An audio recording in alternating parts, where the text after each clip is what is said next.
Assalamualaikum warahmatullahi wabarakatuh. Sobat Muslim, di kalangan masyarakat Indonesia, pungutan liar biasa dikenal dengan pungli. Dalam praktiknya saat ini, perbuatan pungli tidak hanya dilakukan oleh para preman saja, namun juga dilakukan oleh para pemangku kebijakan tertentu. Dalam Islam, bagaimana hukum melakukan pungutan liar? Pungutan liar dalam Islam atau pungli disebut dengan al-muksu. Muksu awalnya digunakan untuk menyebut orang yang menarik uang dari para pedagang yang masuk ke sebuah wilayah. Namun kemudian istilah ini digunakan untuk menyebut tarikan uang yang dilakukan para pembantu pemerintah secara zalim dari para pedagang. Menurut para ulama, pungli atau al-muksuh termasuk dosa besar dan seburuk-buruknya perbuatan maksiat di dalam Islam.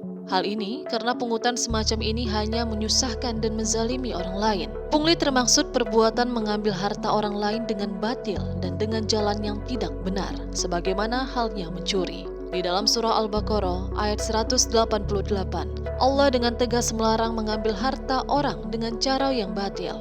Dan janganlah kalian makan harta di antara kalian dengan jalan yang batil. Dan janganlah kalian menyuap dengan harta itu kepada para hakim dengan maksud agar kalian dapat memakan sebagian harta orang lain itu dengan jalan dosa, padahal kalian mengetahui. Dalam kitab Syarh Sahih Muslim, Imam Al-Nawawi mengkategorikan pungutan liar sebagai perbuatan dosa besar. Beliau berkata sebagai berikut, sesungguhnya al-muksu atau pungutan liar termasuk maksiat yang paling jelek dan dosa besar. Itu dikarenakan pungutan liar hanya menuntut manusia untuk membayarnya dan menzalimi mereka secara berulang-ulang dan memaksakannya kepada orang-orang, termasuk juga mengambil harta orang dengan tidak benar dan menyalurkannya juga dengan tidak tepat.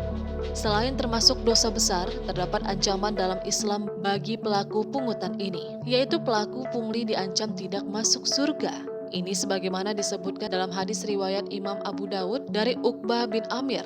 Nabi Muhammad SAW bersabda, tidak akan masuk surga pelaku pungutan liar.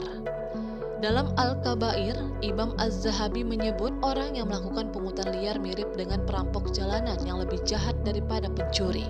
Orang yang mengambil pungutan liar, baik pencatat, pemungutnya, maupun semuanya bersekutu dalam dosa. Mereka sama-sama memakan harta haram. Sobat Muslim, hendaklah kita menjauhi larangan Allah, melakukan perbuatan baik dan menjalankan perintah yang Ia anjurkan. Sungguh hal tersebut lebih baik untuk hidup kita. Wassalamualaikum warahmatullahi wabarakatuh.